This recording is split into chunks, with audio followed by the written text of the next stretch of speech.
السلام علیکم مینوال امید لرم چې تاسو به ټول روغ جوړ او عزتمنو په سوات رحیم آباد کې دا واقعه مخې ته راغلې ده. یو دوست راپاڅېدلی دی، خپل دوست یې یعنې په ډزو باندې ایسته دی، وژلی. راځئ مینوال موږ سره ویډیو تر اخره پورې وګورئ چې هغه کوم یو دوست چې خپل دوست ایسته دی هغه ګرفتار شوی، د هغه خبرې تاسو سره موږ په دې ویډیو کې شیر کړو. موږ سره ویډیو تر اخره پورې وګورئ چې تاسو ته مکمل تفصیلات ورسېږي. د تفصیلاتو نه مخکې زه تاسو ته دا یادګي نه وکړم، تاسو که چېرې زموږ په دې سوپر کلیک چینل کې نوي وئ، چینل هم نوي سبسکرایب کړئ. مهرباني وکړئ تاسو زموږ د سوپر کلیک چینل د سره سبسکرایب کړئ. خوا کې اوس د ټالۍ نشان ووهه چې ښایي یوه نوي معلوماتي ویډیو تاسو ته په اسانۍ باندې تر ورسېږي. عزتمنو، په سوات رحیم آباد کې دغه دوست راپاڅېدلی دی او خپل دوست یې بېدردۍ سره د ځای کې دپاره قتل کړی دی چې ډېره موده د دوی دوستانه وه چې اخره کې د ده د دوستانۍ نه یې انکار وکړ. نو بیا ورپسې دا بل دوست تمانچه ګرځوله او په غرونو کې به هم ورپسې ګرځېدلو، خو دا به له مخې ته نه وت. نو چې اخره یوه ورځ دا وله په تغر په منځ کې ورته ورغلی، نو دغه بل دوست ظالم راپاڅېدلی دی او بل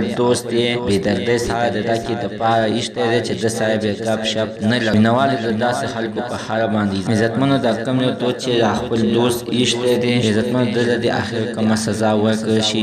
مینهوالو ده ته د اخر کومه سزا ورکړل شي. حتما سره خپله رایې لاندې په کمنټ کې شریکه کړئ. زموږ د عزتمن چینلونو زه خبر د دې ځای پورې د نوي معلومات دپاره د سره زموږ د سوپر کلیک چینل د سره سبسکرایب کړئ. خوا کې اوس د ټالۍ نشان ووهه چې ښایي یوه نوي معلوماتي ویډیو تاسو ته په اسانۍ باندې تر ورسېږي.